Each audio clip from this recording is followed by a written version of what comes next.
It is Friday, April 19th. Let's talk PlayStation. As always, we'll kick it off with our Instant Game Collection reminder. For the month of April 2019, you are getting Conan Exiles and The Surge. You have until May 1st to download these games. Do so if you have not already. Now, earlier this week, of course, our big major news story was PlayStation 5, because for the first time ever, Sony officially talked about their next generation hardware and gave us some major details about it in the very simple form of a Wired.com article where PS4, Vita, and now PS5 architect Mark Cerny sat down with Peter Rubin back at Sony headquarters and told us what we can expect out of that platform. And we did a recap video about that already. We covered the details of the article, and I gave you my impressions. Most of you probably already saw that video, but if you haven't, it's on the channel. You can go take a look to get caught up. But the one thing absent from that article, understandably, was price. It's very informal of a reveal in terms of an article. You know, we're waiting for a press event to see what the system looks like, demos on stage, things like that. We're not going to get a price this early. But given the specs of the platform, that it's going to have an SSD, these next generation AMD chips, the possibility of 8K graphics, ray tracing, the system sounds like it's very feature set and very powerful. Great for a console, but that does make it sound very expensive, and so a lot of people are curious as to where this platform is going to fall in terms of price. And so actually the author of that article, Peter Rubin, followed up on Twitter a few days later and actually filled us in on one part that didn't make it into the article, which was a question about price. And he did ask, with console launches, there's a general price range where everybody usually falls in. What can we expect on the next Sony console? And Mark replied more or less that the suggested retail price of this platform will be apparently very appealing to gamers in light of the tech inside of the platform. Or I think more specifically said, in light of its advanced feature set. That pretty much tells us this thing at minimum is going to be $449, but probably closer to $499 like the rumors have been suggesting. And to be honest, I think consumers are going to be okay with paying that. I mean, we just are in a different place right now. It's 2019, it's going to be 2020 probably when the platform launches. So, $500 seems pretty reasonable, especially if it's going to have all these things that Sony's saying it's going to have. You gotta figure, 2006, a $500 to $600 PS3, that's absurd. That was a lot of money back then in 2006, if you're counting for inflation. 2013 was also quite a good time where you have a $400 PS4 that looks very favorable in comparison to a $500 Xbox One with a camera that nobody wanted, which brings us to where we're at right now with this theoretical PS5, because another thing I'm seeing a lot of people doing is pricing out, PC hardware right now and trying to understand what Sony's going to sell this box at, which I don't think is a very good baseline to figure out how a console manufacturer is going to sell their hardware by pricing out consumer PC parts. As of today, this thing's still over a year out, and we're not accounting for the very obvious deal that Sony will have in place with AMD, whoever is supplying the SSDs. That's wholesale pricing. I mean, if Sony's going to be manufacturing millions of these things, and yes, I understand if you've got the SSD, you've got this high-end AMD stuff, it's apparently supposed to be doing ray tracing and 8K graphics, and also keep in mind, I'm seeing a lot of people misunderstand the 8K scenario there. That's why I'm calling it 8K upscaling. That's got to be what it is. I mean, we're still not even fully there with 4K adaptation. A console's a closed box. I mean, it's one or the other's got to give, whether it's resolution, frame rate, scope of the game, graphical fidelity. I mean, you can't have all these things maxed out. One of them has to give. One or two of them have to give. You're not going to see native 8K games. That's just absurd. I would be absolutely shocked if you've seen any native 8K games on the platform, unless it was something as crude as a puzzle game, which are pretty much the only games that you can max out all those attributes of getting, say, a 4K 60 frames per second, because it's a very simple game to design and display. But you've got all these very impressive things baked into the box. You're probably going to get that processing unit for PlayStation VR also baked into the hardware. So there's no doubt this thing's going to be certainly beyond the $400 price point. But I think people need to understand you can't just price out PC parts today and say, oh, this thing can't be less than $500. It's certainly going to be $700, $800, something crazy like that, because that's kind of where it stands right now. If you want to get consistent ray tracing and a stable 4K 60 frames or a stable 8K 120 frames, that's ridiculous stuff. I mean, and the thing is, it's going to change. The other thing is, console manufacturers in the past usually took a loss on hardware initially when they launched their platforms. They would take a cut, a loss right away just to recoup that in software sales. That actually wasn't true last generation, at least for Sony. Sony was taking a profit on PS4 right away, which also worked out great for them. But as it stands right now, I think we are looking at a $499 price point. And Mark Cerny is, by that comment, I think he's preparing us for that, just to let consumers know, like, hey, PS4 did start off great, but you're not going to get that $400 price. It's going to be $500, and I think that's him also maybe low-key preparing us for game prices going up as well, because we've been paying $60 for games for over 10 years now. Games have never been cheaper, and that's excluding all the DLC microtransactions and whatnot. Yes, publishers want to monetize their games even further beyond that base purchase, but that base purchase has stayed the same price for over 10 years. Games have never been cheaper in that regard. So I think that's Mark preparing us for the announcement whenever it does come. Now for our next news story, we've got a PlayStation VR patent that recently surfaced, and this one's pretty interesting. It's for spectators, more or less, being replaced in games where, I guess a great example, and it's in the patent, is you're driving in a racing game, and there's always generic spectators in the background because you're driving past them so quickly, but usually it's very low res static images, not very detailed at all or anything like that. Not necessarily something you care about. Well, this patent is suggesting that you can take your friends' avatars and place that in that spot. So, it goes into a number of different avenues. This one seems a bit bizarre to me. I'm not really sure how useful this would be, if people would really care about this. I think this is one of many patents, one of hundreds of patents certainly, that Sony explores, and they just want to hold on to the rights for it, but you may never actually see this come to fruition. If it does, I can't see this being really a big deal. So here's a little Horizon Zero Dawn sequel tease, because Janina Gavankar, who plays in the Frozen Wilds DLC for Horizon Zero Dawn, was talking to a cosplayer during the event, and in regards to the sequel, she basically said, "It's incredible, wait till you see the sequel, you're gonna die. I know some secrets, you're gonna die." Now, the thing is, the game's not confirmed whatsoever. We don't really know of its existence. We assume that it's being made, and to be fair, it's probably being made. The game was a huge success back in 2017 on PS4. And we just talked about Guerrilla. I mean, they're staffing up to 400 plus employees. They're getting a new office. They're going to be doing 2 IPs. One of them is a shooter. We know that much based on job listings, but the other team is probably doing a sequel to Horizon. And this is her more or less saying, oh yeah, they're definitely working on it. And she played a character previously in the DLC, which tells us her character is probably reprising her role in the sequel. To some effect, she has worked on the title probably. And she also probably got in trouble for this, because there was actually a clip on Twitch of her saying this. It's now gone. Obviously, Gorilla's probably not happy with her. But yeah, there you go. It's incredible. There's some secrets out there that she knows, and she won't tell us. Now, speaking of teases, here's something that's a little bit more speculative, but Square Enix has announced a Final Fantasy VII concert that's going to be taking place a few days before E3 this year. And where does it take place? In Los Angeles, which is where E3 takes place. So a lot of people at this point are assuming that, hey, maybe we're actually going to get some Final Fantasy VII Remake news based on what they're doing right now. Because usually, the thing is, E3 is a convention center. It's a few-day event, but things like press conferences take place before that event, and they take place away from the conference center usually. So this is a situation where it's in the same area a few days prior. It's the basic formula of, okay, we're probably going to get some kind of information out of it. And certainly I think that's very possible. We might get some information out of it. The thing is, I wouldn't get too crazy just yet. The only reason why is because based on where the game stands right now, CyberConnect 2 did something with their 2+ years of development that was scrapped, restarted, and you'd have to imagine they're not that far along with whatever they have, so if they're going to show us something, it's probably going to be something very early, because that's one thing Square Enix just loves to do. There's nothing they love more than showing us things that we're not going to see for 5 to 10 years. So it's like, I remember the time during the PS4 reveal where Square Enix stepped up on stage and they just said, we have more to show later. Like, that's all they did. If they do show us something, I'm just saying don't get excited, because they probably don't have a whole lot to show. Now, a lot of you may have seen my PSN name change video where I did a PSN name change experiment with old PS3 and Vita games, and of course those games have major issues, but the one thing that I think people did not realize is that verified PSN profiles are also having a pretty, not substantial issue, but certainly it's you have to jump through more hoops to get it done.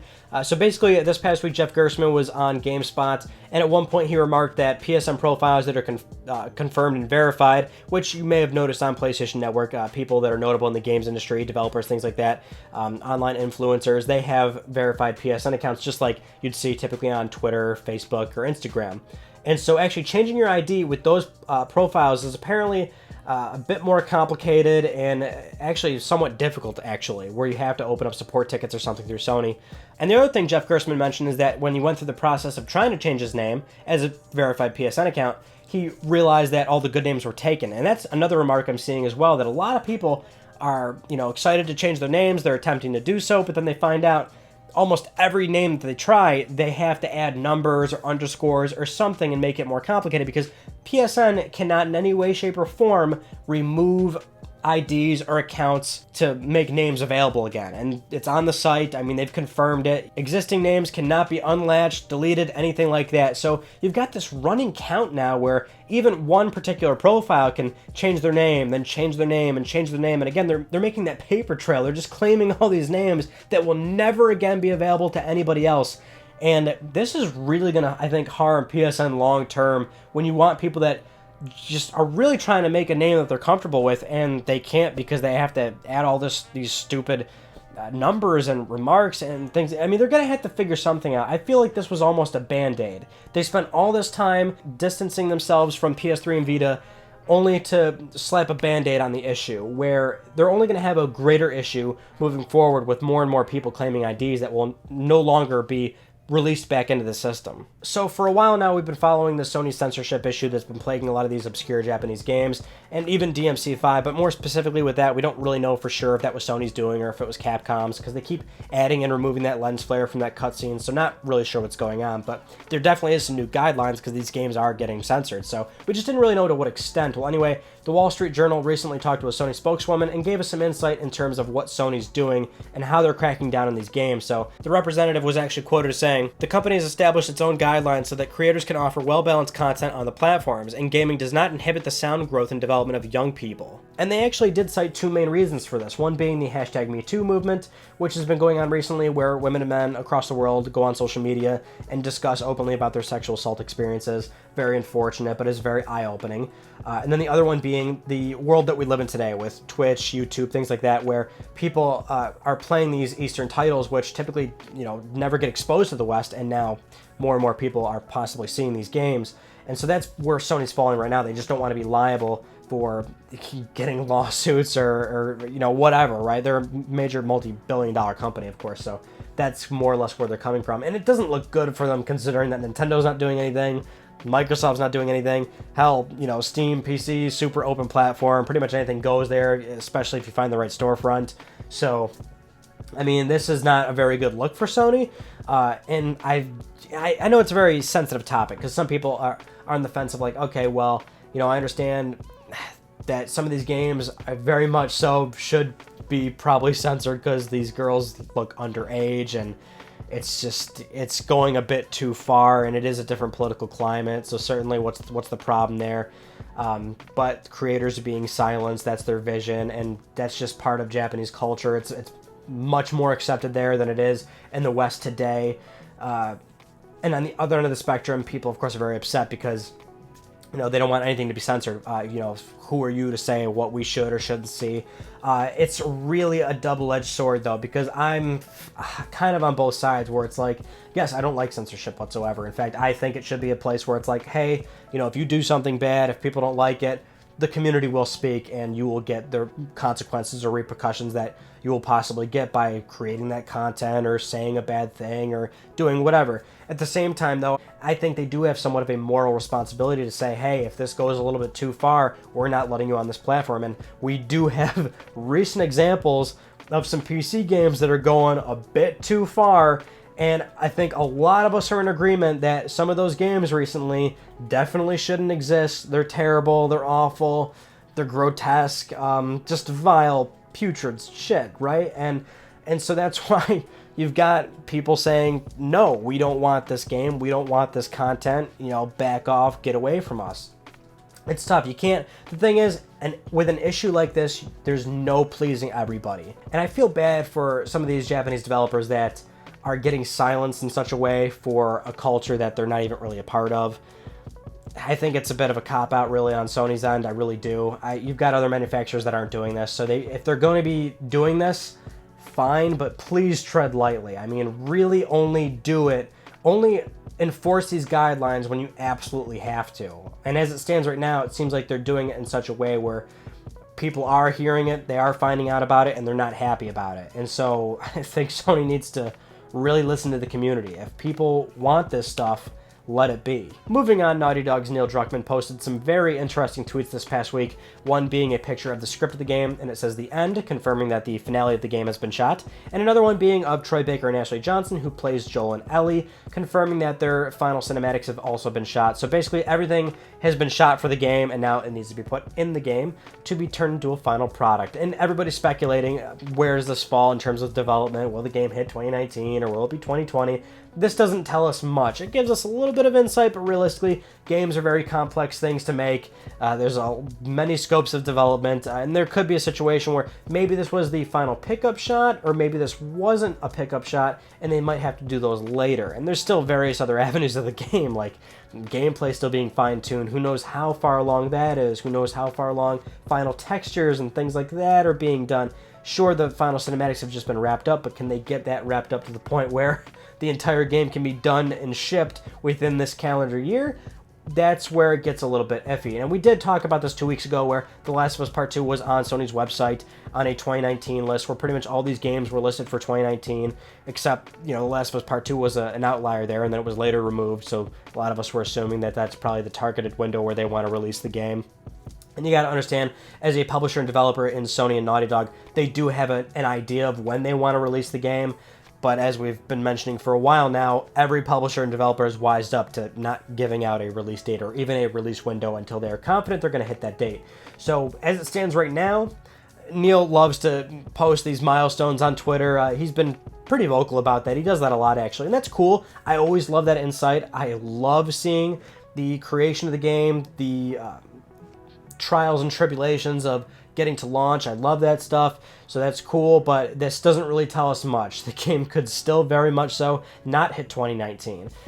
To be honest, I think they are aiming for holiday 2019, but it seems a bit more likely that maybe the game will be aiming for, I would guess, March 2020, because as it stands right now, Ghost of Tsushima is looking increasingly likely to be our last major PS4 exclusive, maybe even alongside Death Stranding, where you'd see it the later half of 2020, a few months prior to PS5 coming out, and you'll probably see these games also get released on PS5 with a higher frame rate, higher resolution. That's not outside the norm, but that's maybe where it's going to fall, where you'd see those two games on the later half of 2020, and The Last of Us Part 2 hopefully targeting a holiday release this year, but they might not hit that, and then you'd see it within the first half of 2020. Maybe you'd see it March, April, somewhere in that area. But anyway, it's time to get to Let's Talk Plus, our weekly Let's Talk PlayStation giveaway, where one of you could win a $10 PSN code. I'd like to congratulate Kareem, not gonna say it because it's another name. I'm probably going to mispronounce it, so I'm sorry, dude.